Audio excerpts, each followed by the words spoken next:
দেখতে দেখতে 17টি রোজা শেষ করলাম। আল্লাহর রহমতে খুব ভালোভাবে রোজাগুলো থাকতে পারছি। আল্লাহ অনেক ভালো ভালো রিজিক দিছে, সব খাইছি। আল্লাহর কাছে অনেক শুকরিয়া। আসসালামু আলাইকুম এভরিওয়ান, সবাই কেমন আছেন? আলহামদুলিল্লাহ আমি অনেক ভালো আছি। নেকের দিন খুব তাড়াতাড়ি যায়।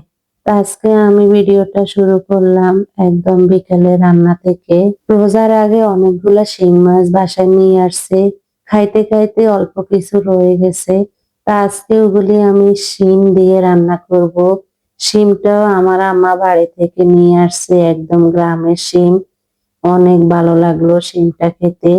আর শিং মাছ দিয়ে শিম দিয়ে অনেক দারুণ লাগে। আপনারা যারা খান নাই একবার ট্রাই করবেন। তো যাই হোক, এখান দিয়ে আমি ছোলাটাও বসিয়ে দিলাম। আজকে আমাদের ইফতারিতে মেনু ছিল ছোলা ভাজি। আর প্রতিদিনের মতন বাইরে থেকে যে নিয়ে আসে আলুর চপ, বেগুনি, জিলাপি, পেঁয়াজু, এগুলি তো প্রতিদিনের খাবার। তা আজকে আর ডিফারেন্ট কিছু করব না। শুধু আমি একটু সেরা দিয়ে দই নিছিলাম। জানি না কে খাবে কে খাবে না।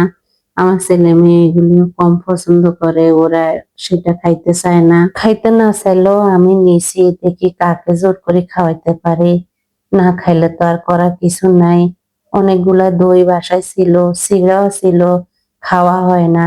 তো আজকে আমি আর অন্য কিছু না করি ওইটাই নিছি।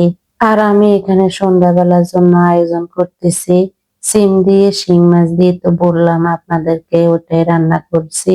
আর সাথে একটু টমেটো সস বানাবো। একটু টমেটো সস হলে আমার কাছে ভাত খেতে অনেক মজা লাগে। তার সাথে হয়তো একটু যদি ভর্তা হয় তাহলে তো কথাই নেই। তো প্রতিদিন তো ভর্তা করা যায় না। তো অনেকগুলো টমেটো নিয়ে আসছে। তো আমি ওখান থেকে কিছু কেটে নিছি, সস বানাবো।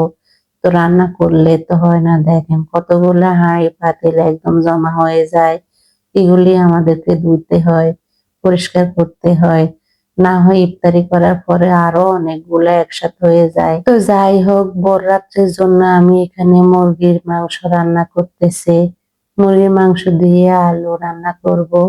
আর সাথে সিম যদি থাকে ওটা দিয়ে খাওয়া হবে আজকে। তো কথা বলতে বলতে আমাদের ইফতারির সময় হয়ে গেছে। তো ইফতারিটাও করে নিলাম। প্রতিদিন যেভাবে আমার হাজবেন্ডে মাখাই জোখাই নেয় ওভাবে মাখাই নিছে। ওর মাখানিটা অনেক ভালো লাগে আমার কাছে খেতে। ও অনেক সুন্দর করে লবণ দিয়ে সরিষার তেল দিয়ে একদম ভালোভাবে সবগুলা ম্যাশ করে মাখাই নেয়। মুড়ি মাখাটা অনেক দারুণ হয়। তো যাই হোক, অনেক কথাই বললাম। তো আজ এ পর্যন্তই ভিডিওটা শেষ করলাম। আল্লাহ হাফেজ।